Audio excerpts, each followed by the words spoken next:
Você, assim como todo mundo em 2020, já ouviu falar da masculinidade, abre aspas, tóxica, fecha aspas. Com a masculinidade sendo não só limitada, como deturpada a uma aberração, deixou de ser um grupo de virtudes e passou a ser um grupo de comportamentos que não tem nada a ver com nada. Fica difícil ser homem quando não se tem um exemplo decente de masculinidade atualmente. Mas houve um homem que até hoje se fala dele, mas se menciona muito pouco de sua masculinidade. Jesus Cristo foi esse homem, e ele nos ensinou algumas coisas.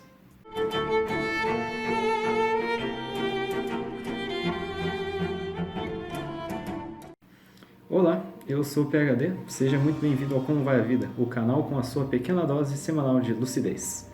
No vídeo de hoje eu vou estar falando sobre a masculinidade bíblica, principalmente a de Jesus Cristo, já que, masculinidade hoje é limitada a, sei lá, beber cerveja, ser fanático por futebol, ser uma pessoa grosseira e violenta, ou como vocês interpretarem mais. Lembrando que não se preocupa não, esse vídeo não tem cunho religioso, ele é feito com cunho reflexivo e também de autoaperfeiçoamento, caso você seja homem assim como eu.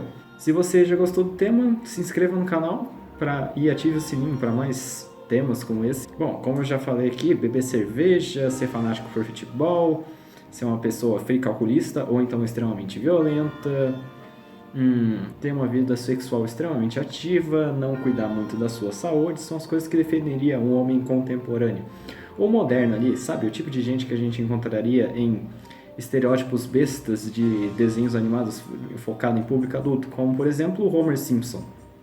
Historiadores dizem que Jesus tinha o coração de uma mulher com o cérebro de um homem. Mas o coração geralmente é falado praticamente todos os domingos numa homilia de uma missa católica. Mas o lado do cérebro masculino, vamos dizer assim, sempre foi varrido para debaixo do tapete. Os conceitos bíblicos também sempre têm uma boa coisa do papel de gênero. Mas com esses papéis de gênero sendo cada vez mais destruídos por movimentos como LGBT, feminismo, enfim, começa a se perder um pouco parte dessa essência, quando a essência da masculinidade bíblica não é algo que seria ofensivo, pelo contrário, seria virtuoso e, uma bela de uma evolução para os homens de hoje. Então vou começar aqui com algumas passagens bíblicas que eu acho que representariam bem a masculinidade de Jesus e da Bíblia tenta passar no geral. Primeira, deixa eu pegar minha cola aqui, que é Marcos capítulo 9, versículo 35. Se alguém quiser ser o primeiro, será o último e servo de todos. Na minha visão, esse é a definição de um verdadeiro líder, já que se você quiser ser o primeiro, o mais aclamado, o dono do pedaço, quando você for o líder de algo, você também tem que se responsabilizar por todo o resto que ocorre à sua volta. Podemos usar aqui, inclusive, o exemplo da matilha de lobos, já que quando um lobo peregrina, você já deve ter visto alguma foto, um filme, enfim, que eles vão sempre numa fila de lobos. E o líder é o último da fila, exatamente para garantir que todos continuem em formação, ninguém se perca, e a segurança geral da traseira, já que, tirando o líder, todos os lobos mais fortes cuidam da dianteira, geralmente. A diferença entre um líder e um chefe é que o chefe não estará entre os operários, vamos dizer assim. Um líder é um aliado, o chefe é um comandante. Exemplo ainda, não só bíblico, mas das histórias de Jesus ainda, foi da famosa multiplicação dos peixes e pães. Se você não acredita que ele multiplicou, tudo bem, você pode dizer que ele foi o pescador e agricultor mais brabo de toda a Galileia. Mas de qualquer forma, sabe-se, pelo menos é o que está escrito, de que ninguém passou fome aquele dia. Sabe-se também que Jesus lidou com isso de uma forma bem serena, sabendo exatamente como que agir. E não só como agir, mas agir sob pressão geral e estar pronto para o caos, o desconhecido, assim. Não é só uma coisa que homens deveriam ter biblicamente, como é uma coisa que as mulheres valorizam muito num cara. Experiência própria. Apesar disso, a liderança e o heroísmo masculinos são cada vez mais, como eu posso dizer, obliteradas assim pelos movimentos, principalmente o feminismo, já que tenta destruir essas coisas de papel de gênero, já que a maioria criou uma imagem negativa, como eu já falei aqui no começo. Mas a morte do heroísmo é tema para um outro vídeo. Vou pegar minha cola aqui de novo. O próximo versículo é Coríntios, capítulo 14, versículo 20. Irmãos, não sejais filhos de entendimento, todavia, na maldade, sejais filhos. Mas no entendimento, sejais homens. Essa pode ser meio estranha de pegar de primeira, mas então vamos dar um pouquinho mais de ênfase no seguinte. Não sejais filhos no entendimento, mas no entendimento, sejais homens. Essa, se você interpretar literalmente, fica toda meio estranha, mas você pode interpretar o seguinte: não sejais crianças no conhecimento. Ou seja, fala bastante da maturidade do conhecimento, vamos dizer, no filtro de aquisição dele e também a maturidade com o que você faz com ele. E maturidade no conhecimento seria mais ou menos: não acredite em tudo que as pessoas te disserem. Ao mesmo tempo que você tem que saber filtrar o que é útil ou pelo menos agradável a você. Não vá fazer, sei lá, ficar o dia inteiro em redes sociais vendo memes bosta ou sabe sei lá o que mais. Assim, claro, também não se gabar demais com o conhecimento, já que a vaidade e a arrogância, são até um dos 7 pecados capitais, né? Todavia, na malícia sejais filhos. Essa, mais uma vez, você pode substituir a palavra filho por criança, que fica mais fácil. Ou seja, na malícia, na maldade, seja uma criança. Em que a criança, desde sempre, foi um símbolo da inocência, da pureza e, claro, do fuga ao mal. Ou seja, está dizendo para você evitar a maldade e a malícia. E, ser ignorante quanto a ela. Mas, se você chegar a conhecer a malícia, não a propague. Então, pegar minha cola aqui de novo, o próximo é Hebreus, capítulo 12, versículo 6.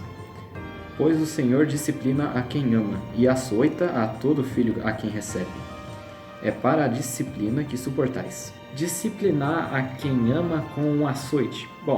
Tá bom que a violência nem sempre é a melhor forma de educação, mas, mais uma vez, você não pode ir totalmente literal. Ou seja, o Senhor açoita, ou seja, ele faz mal, faz sofrer a todo mundo que merece aprender, de certa forma.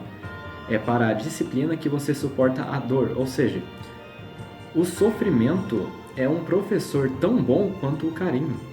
Muitas vezes até melhor. Você já deve ter visto coisa de tipo, você só vai aprender quando quebrar a cara, ou então a criança só vai aprender de que não pode botar dedo na tomada quando ela finalmente botar dedo na tomada. Você vai errar, vai quebrar a cara, porque você é um ser humano e seres humanos erram. Mas o mais importante é que você não vai se arrepender de nenhum erro, porque você vai aprender com todos eles. Porque é para a disciplina que suportais. Vou pegar minha cola aqui de novo. O próximo é o livro 1 de João, capítulo 4, versículo 18. No amor não há medo, ao contrário, o perfeito amor expulsa o medo. Porque o medo supõe castigo. Aquele que tem medo não está aperfeiçoado no amor. Desse é um pouquinho maior, claro, e dá para tirar 3 conclusões dele. E bom que a gente tira, obviamente, conclusões sobre o amor, já que a gente não pode falar só sobre ser viril, inteligente, forte, heróico, sem falar de amor, porque homens, assim como mulheres e crianças, também amam e gostam de ser amados. O primeiro e talvez o mais óbvio de todos é a valorização do amor, assim como a coragem que é imbuída nele. Você com certeza já pensou e instintivamente já teve vontade de proteger pessoas que você ama, seja a sua família ou seus amigos. O pedaço "porque o medo supõe castigo" pode ser traduzido como um ditado popular assim bem famoso, que é "quem não deve não teme". A terceira conclusão é o próprio medo de amar, mas não necessariamente de amar, e sim o medo do comprometimento. Vemos em ascensão movimentos como o MGTOW, que provém que homens não têm que se relacionar com mulheres porque, tecnicamente um monte de coisa a lei está do lado delas, e isso atrapalharia a sua vida e é mais investimento do que retorno, enfim. Mas tem gente que tem medo mesmo de se relacionar e de comprometimento, mas devido à conexão emocional com a pessoa, sabe? O medo de ser emocionalmente vulnerável. E se você quer o homem que busca ser o homem bíblico e virtuoso, não é forte o suficiente para demonstrar vulnerabilidade a quem você deveria confiar suas fraquezas, então realmente você não está pronto para tudo isso. O primeiro versículo falamos de heroísmo e liderança. O segundo falamos de sabedoria, maturidade e inteligência.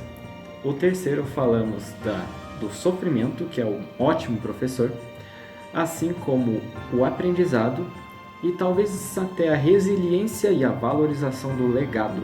E o quarto versículo falamos do amor, a abertura, a vulnerabilidade e também o pouco do medo.